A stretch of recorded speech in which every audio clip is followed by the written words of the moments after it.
میں سیاست میں نہ ہوتا تو میں اکیڈیمیا میں ہوتا یا میں بیوروکریسی میں ہوتا. میں نے سی ایس ایس کا امتحان دیا تھا 2000 میں اور ریٹن ٹیسٹ میں نے کوالیفائی کر لیا تھا.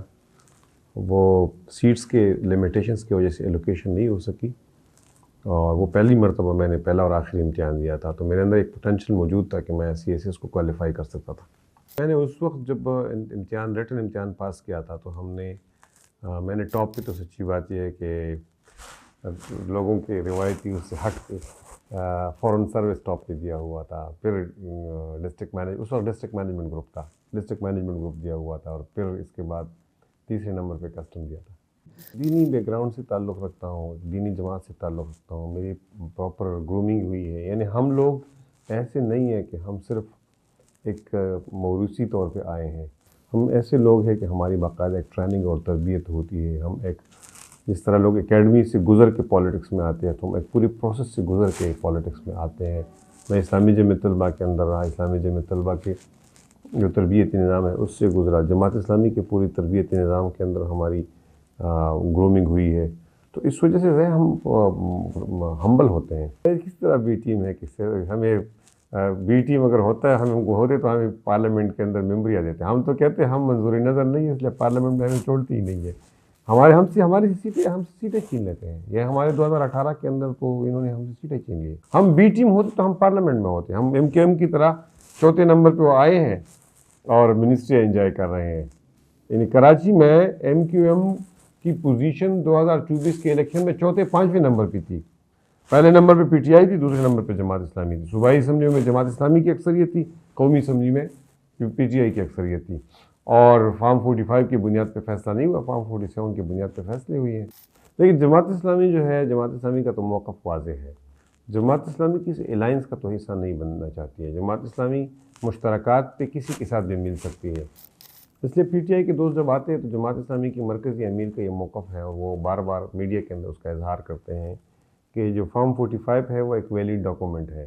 اس کی بنیاد پہ موجودہ حکومت کو پریشرائز کیا جائے کہ وہ 2024 کے الیکشن کا آڈٹ کرے، اس کے ذریعے سے ویریفیکیشن کرے، کوئی جوڈیشل کمیشن بنے اور جو جیتا ہے اس کو جیتنے دیا جائے، جو ہارا ہے اس کو ہارنے دیا جائے.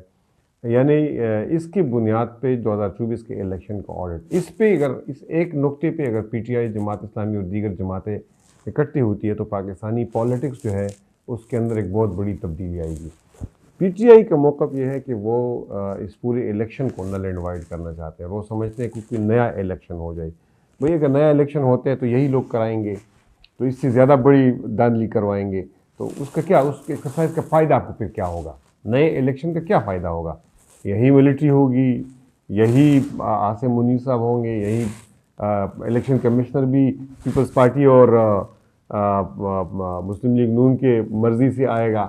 تو وہی لوگ ہوں گے اور وہی الیکشن کرائیں گے، تو آپ کو کیا فائدہ ہوگا؟ تو اس لیے ہم سمجھتے ہیں کہ اس سسٹم کو چل نہیں دیا جائے. اور سسٹم کے اندر یہ جو گیپ ہے کہ جو موجودہ اسمبلیاں ہیں ان کے حوالے سے یہ ہے کہ یہ جعلی اسمبلیاں ہیں. تو یہ ایک طریقہ ہے کہ فارم 45 کی بنیاد پہ پورے الیکشن پروسیس کو آڈٹ کر کے جو جیتے ہیں ان کو جیتنے دیا جائے. سینکڑوں حملے ابھی تک ہوئے ہیں بلوچستان اور کے پی دونوں کے اندر. سینکڑوں حملے ہوئے ہیں اور سینکڑوں کی تعداد میں لوگوں کی شہادتیں ہوئی ہیں. سویلین اور لا انفورسمنٹ ایجنسیز دونوں کی شہادتیں ہوئی ہیں اور حالات قابو سے باہر ہیں. بڑے بڑے ریلیجس فگرز کو قتل کر دیا گیا. مفتی منیر شاکر کو قتل کر دیا گیا، حامد الحق کو قتل کر دیا گیا ہے. دونوں شہید ہو گئے. جے ای وائی کے لوگوں کے اوپر حملے ہوئے ہیں. اس سے پہلے باجوڑ کے اندر جماعت اسلامی کی جنرل سیکرٹری حمید صوفی کو پچھلے سال شہید کیا گیا.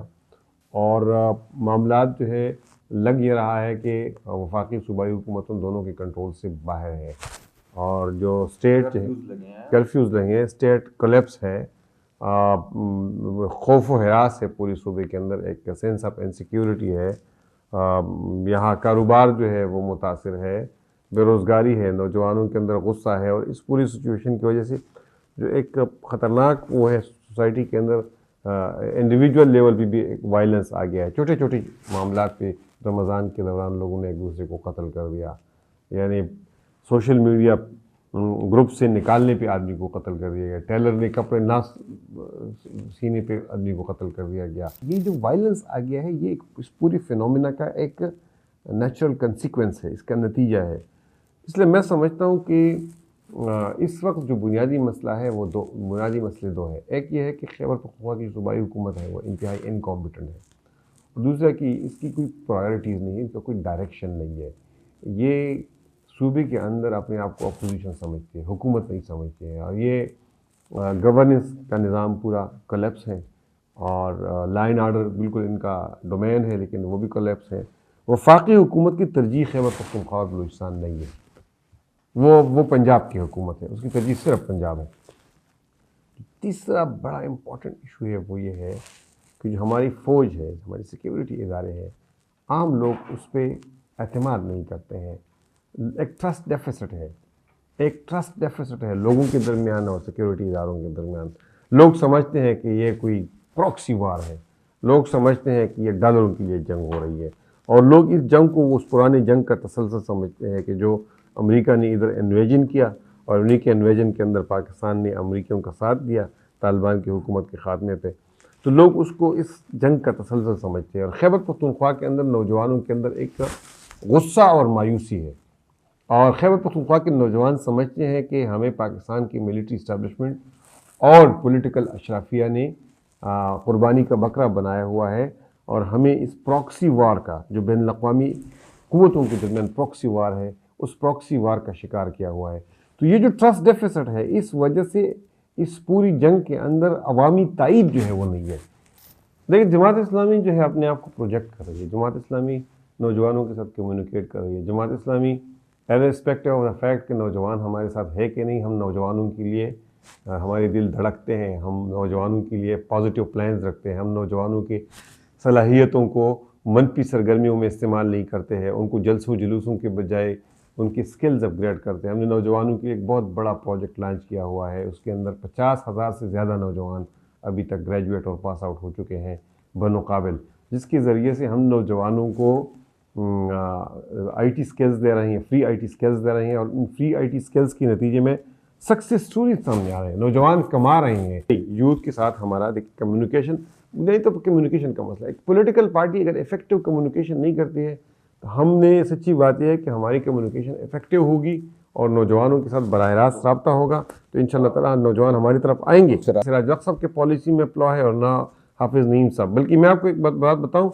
کہ یہ جماعت اسلامی جو ہے اس وقت جس پالیسی پہ چل رہی ہے 2018 کے بعد سراج الحق صاحب نے بنائی تھی، 2033 تک لانگ ٹرم منصوبہ ہے، ہم اس پہ چل رہے ہیں. اس میں حافظ نعیم صاحب بھی اس کا حصہ تھا، سراج الحق صاحب بھی اس کا حصہ ہے.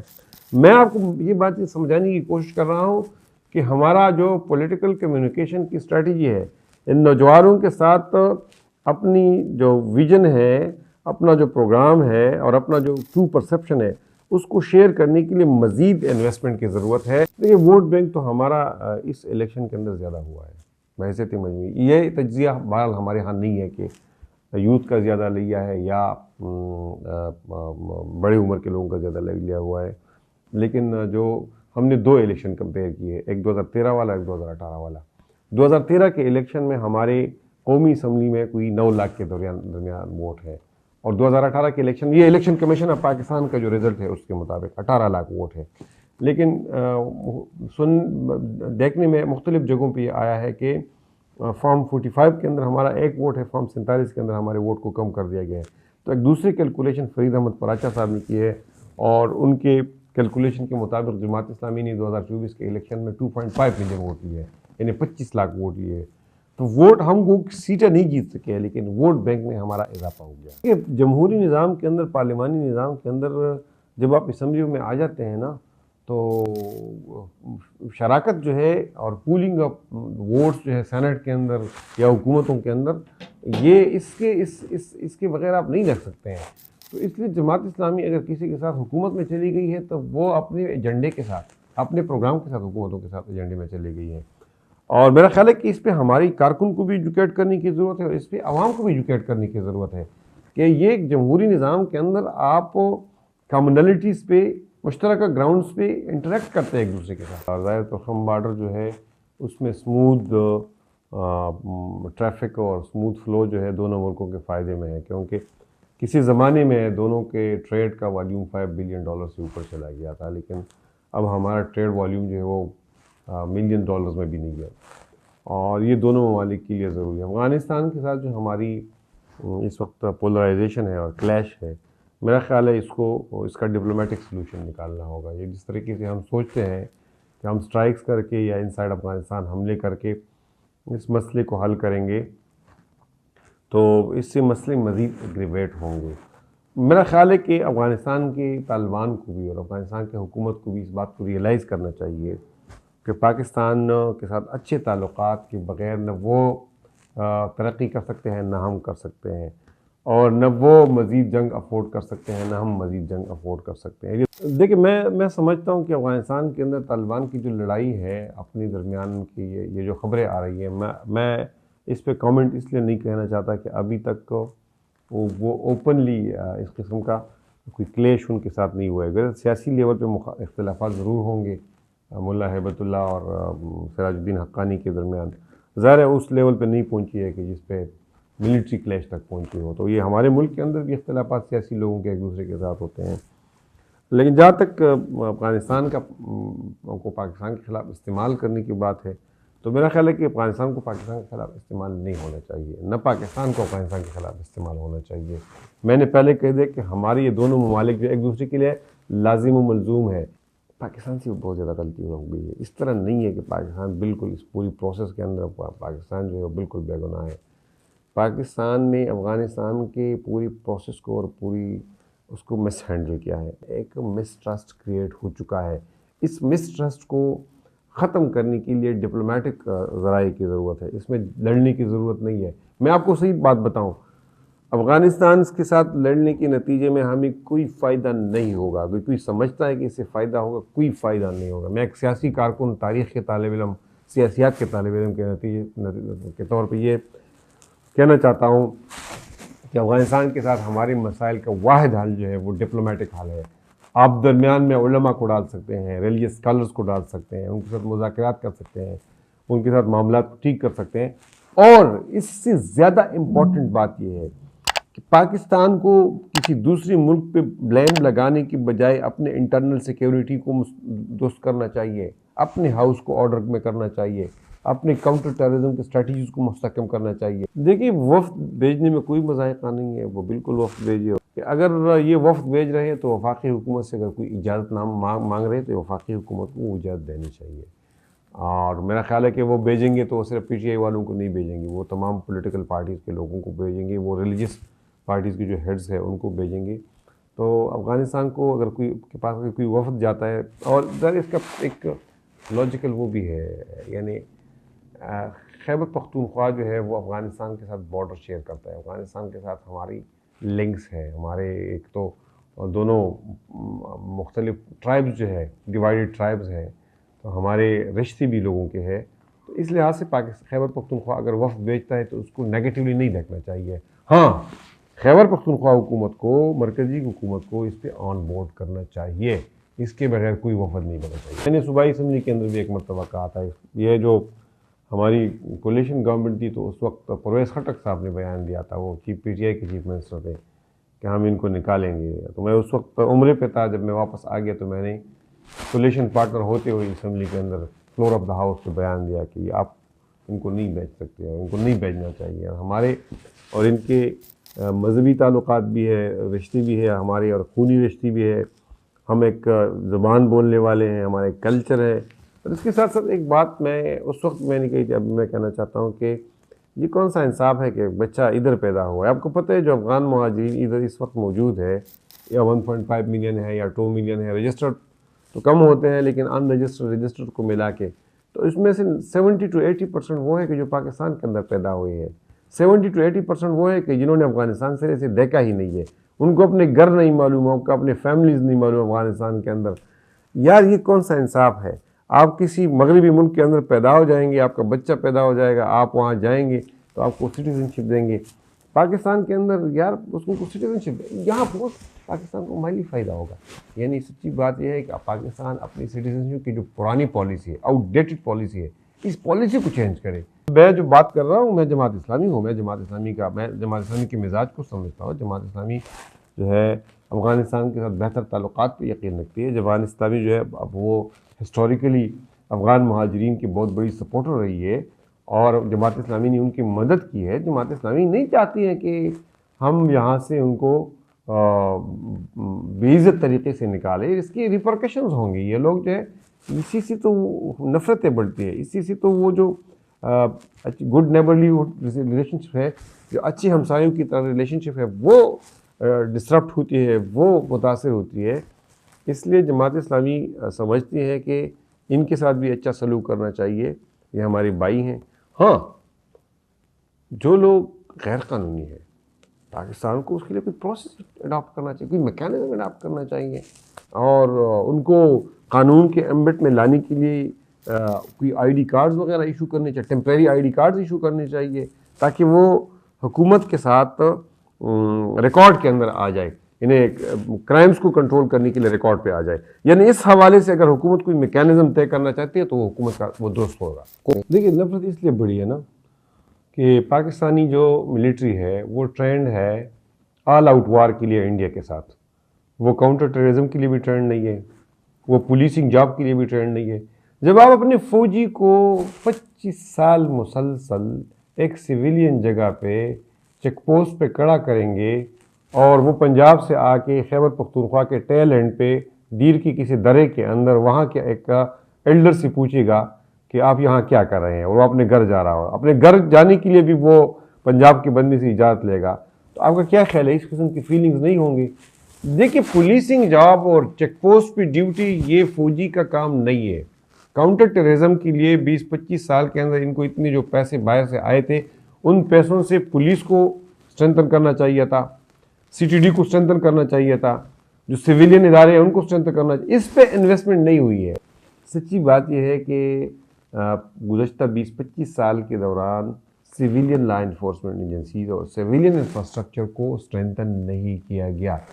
دیکھیے آپ کے ملک کے اندر جب انٹرنل ملیٹنسی ہوتی ہے یا وائلنس ہوتی ہے تو اس کے لیے آپ سویلین اداروں کو مضبوط کرتے ہیں. میں اپنی بات بتاؤں، میں اپر دیر کے اندر رہتا ہوں. میرے ویلی کا نام ہے براول ویلی. میں جب گھر جاتا ہوں تو میرے گھر کے راستے پہ 3 لیفٹیننٹ کرنل جو ہے وہ بیٹھے ہیں اور ہر جگہ ایک چیک پوسٹ ہے اور میرے پاس 2 گن مین ہوتے ہیں پولیس کے یا لیویز کے یا پولیس کے ہوتے ہیں اور ہر جگہ وہاں میری الیکشن کے دوران تصویریں بھی لگی ہوتی، ہر جگہ میرے پوسٹرز وغیرہ لگے ہوتے ہیں. لیکن اس کے باوجود مجھے ہر چیک پوسٹ پہ رک کے تعارف کرنا پڑتا ہے اور میرے گن مین کو تعارف کرنا پڑتا ہے کہ ہم آگے ہمارا گھر ہے. یعنی میرا ایک چیک پوسٹ تو اتنا قریب ہے، 1 کلومیٹر کے فاصلے پہ ہے میرے گھر سے اور مجھے اس چیک پوسٹ سے گزرتے ہوئے ہر روز یہ بتانا پڑتا ہے کہ میں کون ہوں. اور ظاہر میں اجنبی ہوں اپنے گاؤں کے اندر. یہاں پولیس والا کھڑا ہوتا تو وہ مجھے جانتا. اچھا میرے اندر یہ فیلنگز پیدا نہیں ہوں گی جب مجھے روز میں وہاں کھڑا ہو کے یعنی میں نے آپ کو پتہ ہے اس الیکشن کے اندر میں ہارا ہوں لیکن میں نے 27,000 ووٹ لیے ہیں. میرے اپوننٹ نے 31,000 لیے، میں نے 27,000 ووٹ لیے ہے. میں وہاں ایک پاپولر فگر ہوں اور میں روزانہ ہر چیک پوسٹ پہ روزانہ تعارف کرتا ہوں. تو اس کا کیا نتیجہ ہے؟ مطلب دیکھیے جو ریزینٹمنٹ ہے نا نوجوانوں کے اندر، اس میں سب سے بڑی وجہ یہ اس قسم کے سلوک یہ جو چیک پوسٹوں کے اوپر ہو رہا یہ ہے. تو دیکھیے میں ایک تو صفائی پہ یقین رکھتا ہوں اور ڈریسنگ جو ہے میں سمجھتا ہوں کہ ایک دینی جماعت کے کارکن ہونے کے ناطے میرا خیال ہے کہ میرا گیٹ اپ درست ہونا چاہیے کہ لوگ دین سے نفرت نہ کریں. میں دین کی بات کروں تو لوگ دین سے نفرت نہ کریں، مجھے دیکھ کے لوگ خوش ہوں.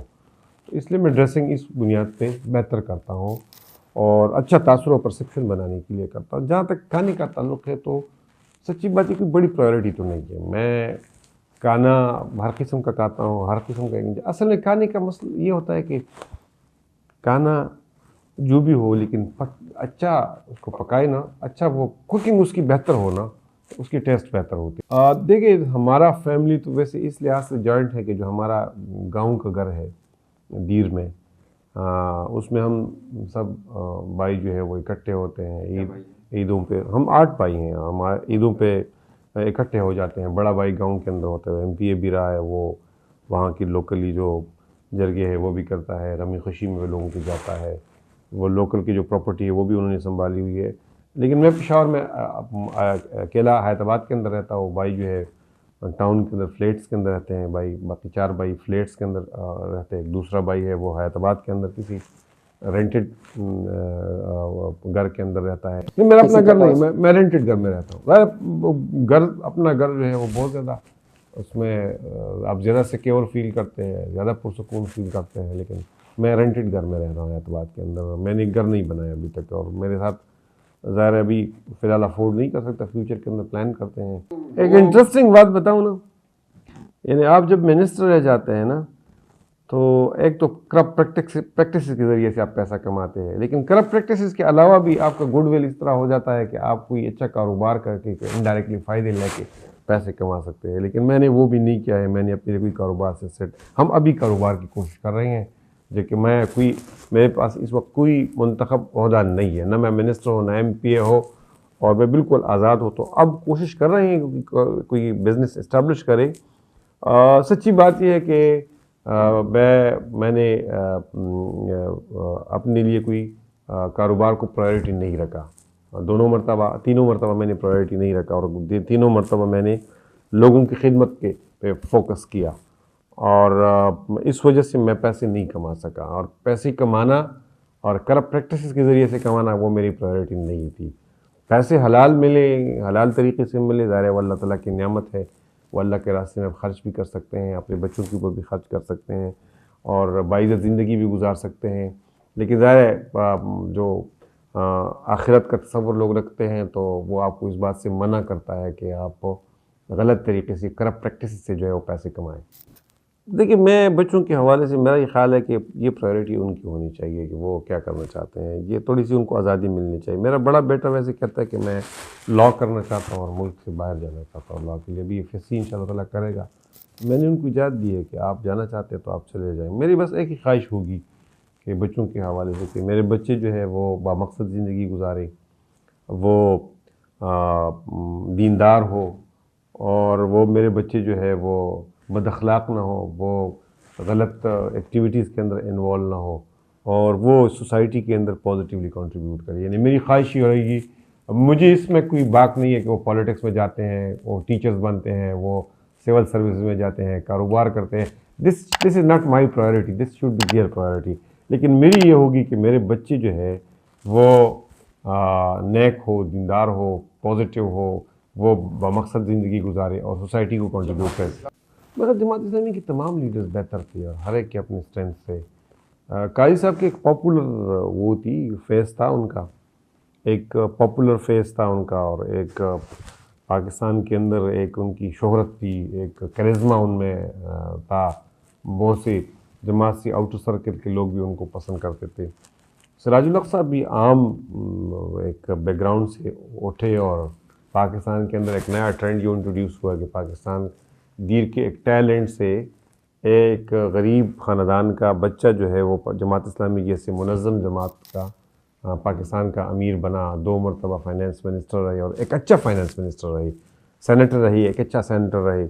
تو جماعت اسلامی نے تو ہیرو کو انٹروڈیوس کیا. یہ جو حافظ نعیم الرحمان صاحب ہے، یہ کراچی سٹی سے ہے، اور ماشاءاللہ بہت ووکل ہے، کمیونیکیشن سکلز ان کے بہتر ہے، بہت اچھا ہر ایشو کے اوپر بولتے ہیں، اور ڈٹرمنڈ ہے، پرعزم ہے، پاکستان کے بارے میں درد رکھتے ہیں، اور پاکستان کے حوالے سے ایک ڈائریکشن جو ہے وہ پاکستان کا ڈائریکشن متعین کرنا چاہتے ہیں. اسپیشلی نوجوانوں کو ہوپ کا پیغام دے رہا ہے، امید کا پیغام دے رہا ہے. تو میں سمجھتا ہوں جماعت اسلامی اس لحاظ سے ایک رچ لیڈرشپ کے حوالے سے ایک رچ پولیٹیکل پارٹی ہے کہ ہم لیڈرشپ پروڈیوس کرتے ہیں. ہمارے ہاں لیڈرشپ کی ڈائیورسٹی ہے. اس طرح نہیں ہے کہ ایک خاندان ہے، ایک گاؤں سے تعلق رکھتا ہے، اور اس کا گرینڈ فادر بھی لیڈر ہے، فادر بھی لیڈر ہے، نواسا بھی لیڈر ہے، اور گریٹ گرینڈ سن بھی جو ہے وہ لیڈر ہوگا. یہ کلچر جماعت اسلامی کے اندر نہیں. میرے خیال عمران خان نے جو اسٹیبلشمنٹ ہے ان کے اندازوں کو غلط ثابت کر دیا. عمران خان دوسرے سیاستدانوں کے اندازوں کو بھی دوسرے سیاستدان کے اندازوں کو بھی غلط ثابت. انہوں نے اسٹینڈ لے لیا ہوا ہے کہ عمران خان کے اندر ایک اسٹرینتھ تو ہے نا، اسپورٹس مین ہے نا، اور یہ اسپورٹس مین جو ہے ان کی نروز بھی مضبوط ہوتے ہیں اور باقی مسلز بھی مضبوط ہوتے ہیں. آپ کو کیسے پسند ہے؟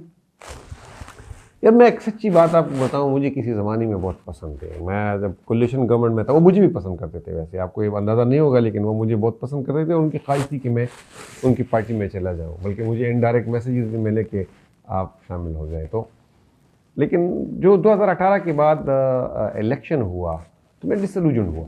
میں ڈسلوژن اس لیے ہوا کہ عمران خان نے جو سلوگنز دیے تھے وہ ان سے انہوں نے یو ٹرنز لیے. یعنی یو ٹرنز پہ مجھے سچی بات یہ ہے کہ میری وہ جو محبت دل کے اندر تھی وہ ختم ہو گئی. میں رسپیکٹ ابھی بھی ان کا کرتا ہوں، بہت رسپیکٹ کرتا ہوں کیونکہ وہ ایک پاپولر لیڈر ہے.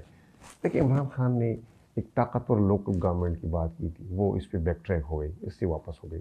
اس نے کرپشن کے خلاف بات کی لیکن انہوں نے ان کے اپنے رینکس کے اندر بڑے بڑے کرپٹ لوگ جو ہے وہ آ گئے. انہوں نے پاکستان کو بین الاقوامی غلامی سے نجات دلانے کی بات کی تھی لیکن وہ خود IMF کے چوکٹ پہ چلے گئی. اور دیکھیے انہوں نے پاکستانی پاسپورٹ کو عزت دینے کی بات کی تھی لیکن پاکستانی پاسپورٹ کو عزت نہیں مل سکی. انہوں نے پاکستان سے کرپشن کے خاتمے کا کہا تھا لیکن وہ پاکستان سے کرپشن کو نہیں ختم کر سکے. انہوں نے نوجوانوں کو باعزت روزگار دینے، نوجوانوں کو 1 کروڑ نوکریاں دینے کا وعدہ کیا تھا لیکن ایک نوجوانوں کو نوکری نہیں دے سکی. انہوں نے 50 لاکھ گھر بنانے کا وعدہ کیا تھا لیکن وہ نہیں کر سکے. تو اس لیے سچی بات یہ ہے کہ میں ان کی روایتی پالیٹکس پہ ڈس الوژن ہوا. یعنی میں یہ جو ان سے توقعات تھی وہ توقعات جو ہے اور وہ ایک خواب جو تھا وہ بکھر گیا. میرا نا جو نوجوان تھی ان کی خواب بکھر گئی. ظاہر میں تو ان کے ساتھ کچھ ایکسپیکٹیشن نہیں رکھا تھا لیکن میں نوجوانوں کو دیکھ رہا تھا کہ نوجوانوں کی خواب جو ہے وہ بکھر گئی.